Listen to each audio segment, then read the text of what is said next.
Chapter 8. The Brick. There was nothing special about the house.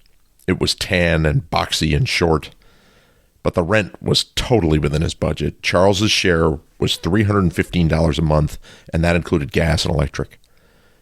Brett's mom had an old bed in the basement, and Brett helped Charles move it in. "I'm going to be over here all the time," Brett announced as they set up the bed. "You know that, right?" "Oh, yeah," Charles responded cheerfully. "Absolutely." Then Brett left, and Charles was there. Charles and Marge and Super Guy. Marge and Super Guy were both on the couch playing video games, and the couch was the only furniture in the room. Charles stood a moment watching them. Then he decided to go to bed. He brushed his teeth, washed his face, took out his contacts. He set his alarm, turned off the light, and then laid down on the unfamiliar mattress, aware of the bare white room around him. The next morning, he got up and quietly stepped out of his room. The house was silent. He wasn't sure if Marge or Super Guy were asleep or if they had already left for work. Charles gathered his toiletries and, quiet as a burglar, went into the bathroom. He showered, shaved, and brushed his teeth with cherry-flavored toothpaste, patted cologne on his neck, styled his hair. He worked quickly and quietly. Charles knew how to operate in a way that didn't disturb anyone. Then he collected the bottles and brushes and crept back to his room. He ironed his shirt and slacks, expertly tied his tie, and then headed out, pulling the door shut silently behind him. And slowly, Charles started to find a rhythm. Work was fantastic. Charles was the guy. He was confident, all smiles, kind and considerate. In a room of brown cloth cubicles filled with customer service representatives, the voice had already become a thing of legend.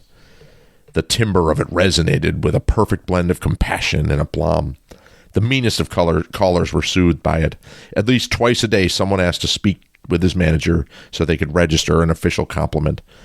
Charles racked up accommodations at an unheard-of rate. He glowed there in his perfect shirt and broad smiles. He loved work and frequently was there when the rest of the cubicles were empty.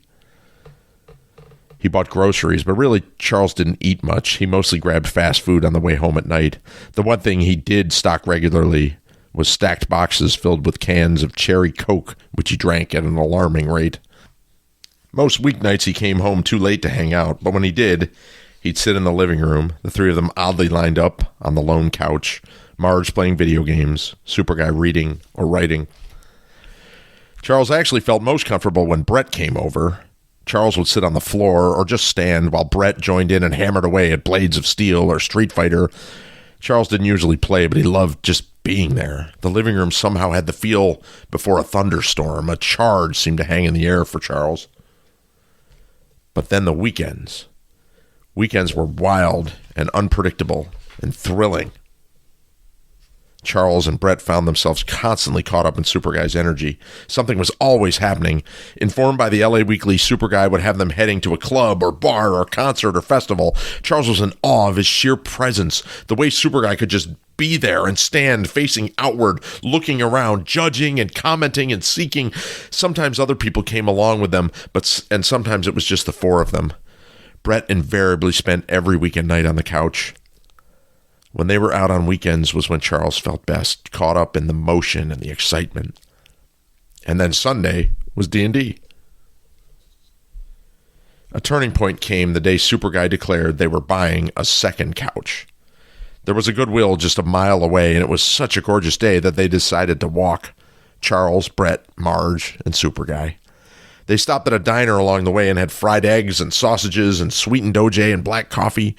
They lingered at least an hour telling stories and laughing before they finally paid the bill and got moving again. The Goodwill had a whole room full of couches stacked up on special racks that displayed them 3 high. There was a plush blue one with velvety fabric on the top of a rack. "How much is that one?" Super Guy asked. The salesperson took a minute, then answered, I don't see a price tag on it. Why don't we say it's $30? "Oh, actually," Brett started, "I think the price is $50. "We'll take it," Marge barked and shoved Brett aside. "We pay up front, right?" As Marge led the salesperson toward the counter up front, he glared back at Brett and Charles. "Get that price tag off the couch," he whispered. Brett and Charles turned to each other in a panic. The couch was 12 feet in the air with a yellow tag reading $50. The tag was well out of reach. "Here," Brett called. He positioned himself at the bottom of the rack and clasped his hands to form a step. Without thinking, Charles sprinted forward and stepped up, putting a foot into Brett's clasped hands. Brett shot him up as Charles leaped upwards, fully extended, flying up and out at the very top of the arc. Charles's fingers pinched the price tag before he crashed to the ground in a clatter of furniture. $30 later, the four of them were carrying the couch out the front door and down the sidewalk. They made it almost 2 blocks before they finally let it drop, exhausted and sweaty. Super Guy bent his head between his legs, panting. This was a bad idea. "Why didn't we drive?" Brett asked aloud, panting. "This is going to take forever." "Maybe I can run ahead and get a car," Charles offered. Then the three of them turned, and there was Marge, sitting on the couch as easy as if the sidewalk was his own living room. Oblivious to them all, Marge reached into his back pocket, pulled out a small metal flask, and took a short sip. Finally, he turned and noticed them. "What?" he asked in a monotone grunt. They got home slowly from there, carrying the couch for half a block at a time and then sprawling out when they stopped. They'd sit and chat, passing the bottle and smiling. It was a gorgeous day. They got into conversations with people who walked by, and at one point, a couple of old Hispanic men even joined them on the couch. On Sonora and Glen Oaks, they passed a taqueria, and Brett ran in and bought tacos for everyone. Marge grabbed a cold 12-pack from a store across the street, and they had a delicious dinner there on the corner. 3 blocks later, they passed a grocery store, set the couch in the back of the parking lot, grabbed another 12-pack, and spent 30 minutes lounging and occasionally waving at drivers who honked hello at them. It was evening by the time they finally got back to the house. From there, with the second couch in place, the living room became an instant hangout pad. People could spread out. Conversation flowed in a natural and easy pattern. Brett practically moved in, claiming the blue couch as his bed. It felt like people were always showing up. Artists from Super Guy's job, people Marge met on his delivery routes, Quest Club people, movie industry people. The house became truly wondrous for Charles, like a bed of pearls he somehow lived in. He rang with the energy of the place. He loved it so much. When Charles lived in the high desert, it felt like he was on guard duty at all times. He was constantly alert and ready to deal with his mother and brother and their prickly needs. When he went to sleep, it felt like he backed in slowly, shut the door, and then cautiously slid into his bed. Then at Brett's, he was on gentleman duty, great guest duty, 24/7. Never for a second did he take for granted Brett's mom's generosity, and he never slipped, not for an instant. But now, there at the house, he didn't quite know what to do with himself. Up until then, being home was like a part-time job, and now he'd suddenly quit. He loved it. He loved the energy and the routine and the unpredictability, loved the banter and the music that was always playing, loved going to his room, loved bringing home his dry cleaning, loved opening a can of soup for dinner and heating it in the microwave. In the rare times when he was alone in the house, he'd stand in the living room for long, inert periods of time, at a complete loss for what he should be doing. He felt unsteady, empty, like he was floating up and outward. It was a terrifying sensation. A near sense of panic would set in. He stood there and didn't move. He didn't know where to go or what to do. An empty house. He'd never been in an empty house before. And then, January 17, 1994, 4:30 a.m. A subaudible roar, and Charles was on the floor next to his bed. He slowly lifted himself in the dark. Car alarms were blaring.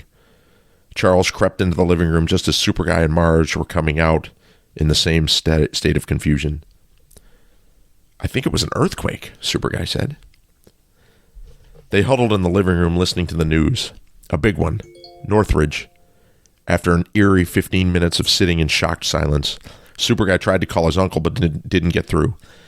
They crept around the house looking for cracks or damage and found none. The only casualty was a glass ashtray Marge had out on the back porch area.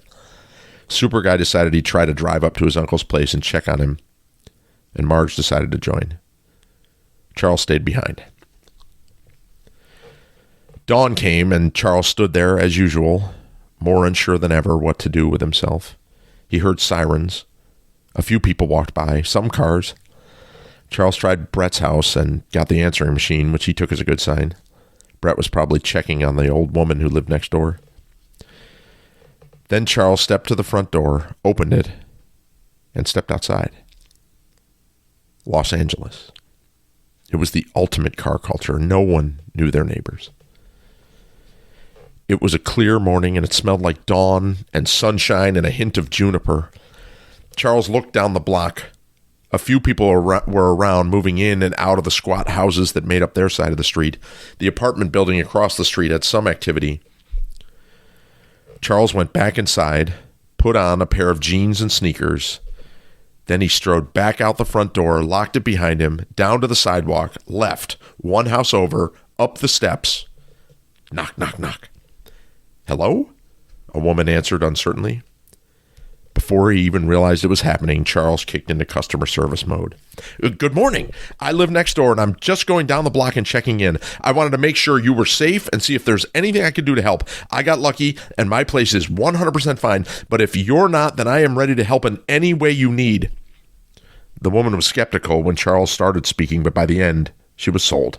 She lived there with her 2 daughters. Their entire china cabinet had fallen over, and their kitchen was covered in food. She could use his help picking the cabinet up off the floor. "I'd be 100% glad to help. Yep. He got the cabinet up and helped pick through the dishes. Then he and one of the daughters cleaned out the refrigerator together. He went from there. The next house was fine, but 2 doors down was a complete disaster. An elderly couple had shelves all over the house that had been filled with knickknacks, pictures, glassware. Charles jumped in, and soon the 2 daughters from the first house had joined the effort. The old woman made coffee and kept blessing him for his kindness. He shot across the street next and stepped into the open front door of the apartment building. People were coming and going, cleaning and looking stunned. Charles walked all 3 floors, introducing himself, checking in, assessing what was needed, and before long, Charles Galapagos was in charge. He mobilized the entire building. He sent people to the hardware store to get garbage bags and cleaning supplies. He had a team of 5 Mexican teenagers that he deployed to move heavy furniture. The old woman kept making coffee, and the 2 daughters started delivering cups to people throughout the block. Super Guy and Marge came home, found Charles, and without even a word of greeting, Charles gave them his wallet and sent them to buy extra brooms and dustpans. Brett arrived a few hours later and jumped right in. It was a day of smells and sounds and bustle. It was the vinegar reek of cat pee, the must of old people in worn-out clothing, the tinkle of glass being swept into a metal pan, salsa and whole milk splattered all over an entire refrigerator, black coffee, black garbage bags stretched to the limit, terrified they'd split and spill, worn carpets, plastic-covered couches, filthy bathrooms, splinters in his palm, sweat soaked, then dried, then soaked again until his t-shirt sagged and pillowed, blessings and musical Spanish from old ladies in gray buns, the scrape of a garbage can dragged across the pavement, the hum and lurch of the elevator, bedroom smells, kitchen smells, garbage smells, each one unique and distinct, each one a life and a livelihood, the tense, ever-present fear of aftershocks, the numbness, the gratitude that no one was harmed, the uncertainty turned into action, into community, and ultimately a hint of joy. And at 11 o'clock p.m., possibly the most rapturous cherry Coke that Charles Galapagos had ever tasted, so good it made him gasp. The 4 of them sat in the living room, splayed out, filthy and exhausted. "All that damage," Super Guy said. "We got lucky." "Tough house," Marge grunted. "No kidding," Charles agreed. "This place is a brick."